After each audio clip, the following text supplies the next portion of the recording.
वृंदावन से माट जाने वाले रास्ते पर ये बहुत ही प्राचीन और अद्भुत एक मंदिर है, एक स्थल है, श्री राधा रानी मानसरोवर माट। यहाँ भगवान श्री कृष्ण की आह्लादनी रास रासेश्वरी श्री राधा रानी महारास में से मान करके यहाँ विराजी और इसीलिए यहाँ पर उनके अश्रु जलों से मानसरोवर का प्रागट्य हुआ है। जब भगवान शरद पूर्णिमा की रात्रि को गोपियों के साथ, स्वामिनी जी के साथ महारास की लीला में निमग्न थे, तो उस समय भगवान शंकर उस महारास के दर्शन करने के लिए आए। भगवान ने महादेव को सम्मान दिया और उन्हें गोपेश्वरी कहकर अपने बगल में स्थान दिया। उसी बात से श्री राधा रानी मान करके यहाँ आकर बैठ गईं।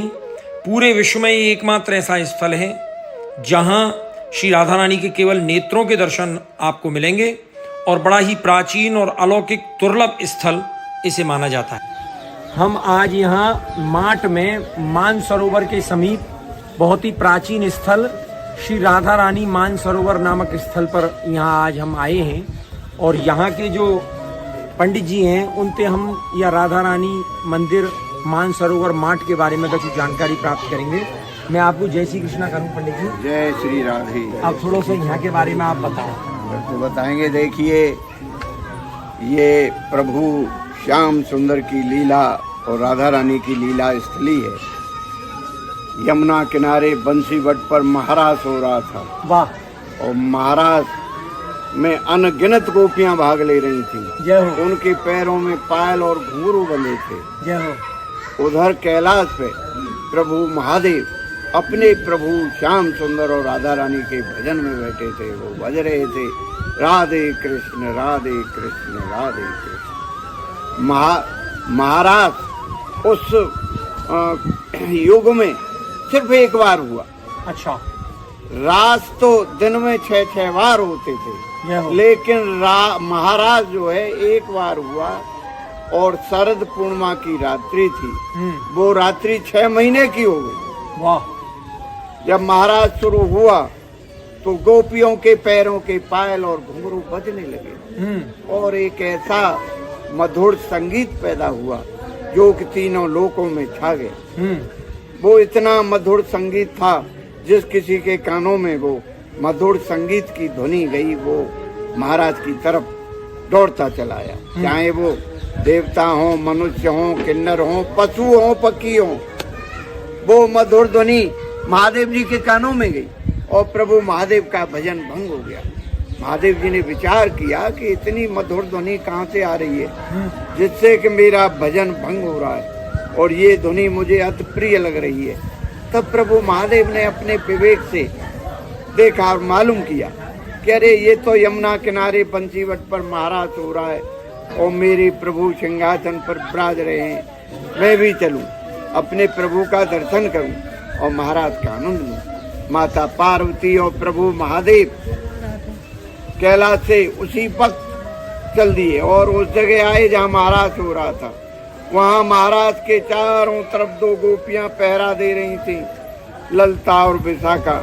माता पार्वती उस महाराज में प्रवेश कर गई और प्रभु महादेव जैसे ही प्रवेश कर रहे थे तो जो पहरा दे रही थी गोपियां, उन्होंने उनको रोक दिया और कहा, देखो प्रभु आप तो पुरुष हैं, आप इस महाराज में कैसे प्रवेश कर सकते हैं?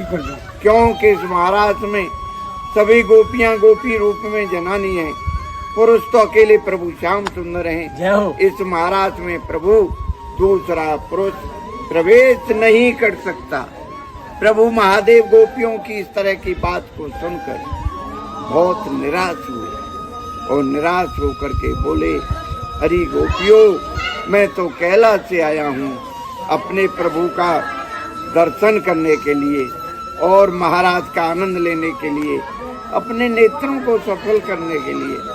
आप लोग मुझे कोई उपाय बताइए जिससे मैं भी अपने प्रभु का दर्शन कर सकूं और महाराज का आनंद ले सकूं।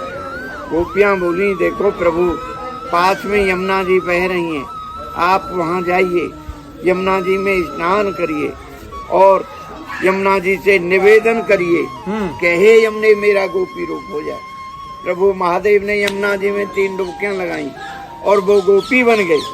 जैसे ही प्रभु महादेव गोपी बने, यमुना जी ने तुरंत प्रकट होकर अपना सारा श्रृंगार दे दिया उनको। वाह। अब प्रभु महादेव गोपी बनकर सज धज कर जैसे ही उन्होंने महाराज में प्रवेश किया, प्रभु श्याम सुंदर की नजर गई उन पर, तो प्रभु श्याम सुंदर तुरंत सिंहासन से खड़े होकर के बोले, आइए गोपेश्वरी, आइए गोपेश्वरी।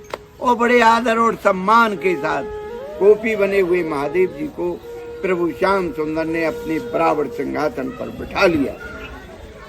देखिए, ध्यान दीजिए, उसी समय से प्रभु महादेव को गोपेश्वर महादेव के नाम से पुकारा जाने लगा। और देखिए, जैसे ही गोपी बने हुए महादेव जी को प्रभु श्याम सुंदर ने अपने बराबर सिंहासन पर बिठाया, इसी बात से राधा रानी नाराज हो गई, गुस्सा हो गई। अच्छा। और राधा रानी गोपियों से बोली, अरे गोपियों, देखो प्रभु ने क्या लीला की है। आज एक नई गोपी आई है, काली कलूटी, उसको प्रभु ने अपने बराबर सिंहासन पर बिठा लिया और उससे कहा है गोपीश्वरी, हम सब गोपियों की ईश्वर बना दिया। इन्होंने हमसे तो कभी गोपीश्वरी कहा ही नहीं। इसी बात से राधा रानी नाराज होकर, मान करके, गुस्सा होकर महाराज में से धीरे धीरे धीरे धीरे धीरे धीरे चलते चलते यहाँ आकर बैठ गई। अब आप समझिए, राधा रानी के बिना रास महाराज निकुंज लीलाएं, कोई लीला संभव ही नहीं है। जब राधा रानी महाराज में से हट गई तो महाराज बंद हो गया। प्रभु श्याम सुंदर ने देखा, अरे यहाँ तो राधा रानी भी नहीं है, अरे यहाँ तो महाराज भी बंद हो गया। तब प्रभु ने पुकारना शुरू किया, हे राधे आप कहाँ हो, हे किशोरी जी आप कहाँ हो। प्रभु चारों दिशाओं में राधा रानी को पुकार रहे और खोज रहे। देखिए, जिस रास्ते से राधा रानी यहाँ आई थी, उस रास्ते में ब्रज की रज में राधा रानी के बहुत छोटे छोटे पैरों के चिन्ह बने थे। प्रभु की नजर गई तो उन्होंने पहचान लिया कि ये हमारी किशोरी जी के पैरों के चिन्ह हैं। प्रभु ने उन चिन्हों से रज लेकर अपने मस्तक से लगाई और उन चिन्हों को प्रभु खोजते खोजते खोजते खोजते यहाँ राधा रानी के पास आई।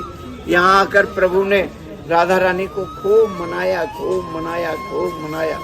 राधा रानी मनने में नहीं आई तो प्रभु सोचने लगे, ये तो मनाने से भी नहीं मन रही हैं। हाँ। तब प्रभु इनके पैरों में गिर पड़े और पैरों में गिरकर बोले, देखो राधे, आप गुस्सा हो गई, आप नाराज हो गई। देखो, वो कोई मामूली गोपी नहीं थे।